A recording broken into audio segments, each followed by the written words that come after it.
میرے پیارے بھائیوں اور بہنوں، اللہ کے لیے کچھ بھی ناممکن نہیں ہے۔ ہم یقین رکھتے ہیں کہ اللہ ہر چیز بغیر کسی شے کے تخلیق کر سکتا ہے۔ جب اللہ نے انسان کو مٹی سے پیدا کیا تو اسے اس مٹی کی بھی ضرورت نہیں تھی۔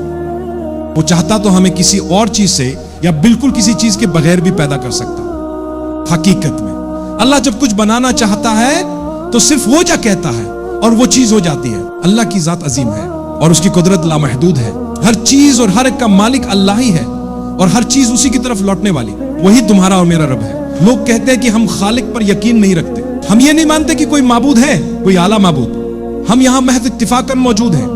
ایک سادہ دلیل جو اس بات کو غلط ثابت کرتی ہے یہ ہے کہ جب سے ہماری نسل یعنی حضرت آدم سے لے کر آج تک اور قیامت تک ہر انسان میں کئی ایسی چیزیں ہیں جو صرف اسی کی ہیں اور کسی اور کی نہیں۔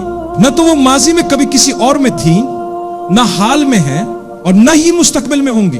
مثال کے طور پر آپ کی انگلیوں کے نشان، آپ کی ہر انگلی کا نشان بالکل منفرد ہے۔ آپ کی ہر انگلی کا نشان صرف آپ کا ہے، نہ تو شروع سے کسی کے پاس آپ جیسا فنگر پرنٹ تھا، نہ مستقبل میں کسی کے پاس ہوگا۔ ایک اور مثال آپ کی آنکھ کے آئرس کا نشان ہے جو پوری طرح سے آپ کا ہے۔ اس سے آپ کی پہچان بغیر کسی غلطی کے کی جا سکتی ہے، کبھی کوئی بھول چوک نہیں ہوتی۔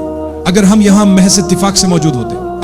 محض اتفاق سے موجود ہوتے تو یقیناً اتفاقاً بہت سے لوگوں کے آئرس پرنٹس ایک جیسے ہوتے، لیکن ایسا کبھی نہیں ہوا۔ اللہ تعالیٰ کی قدرت کو جاننے کا ایک طریقہ جانوروں کو دیکھنا ہے۔ آج تک کوئی دو زیبرے ایک جیسے دھاریوں والے نہیں ہوئے اور نہ ہی کوئی دو جرافے ایک جیسے دھبوں والے۔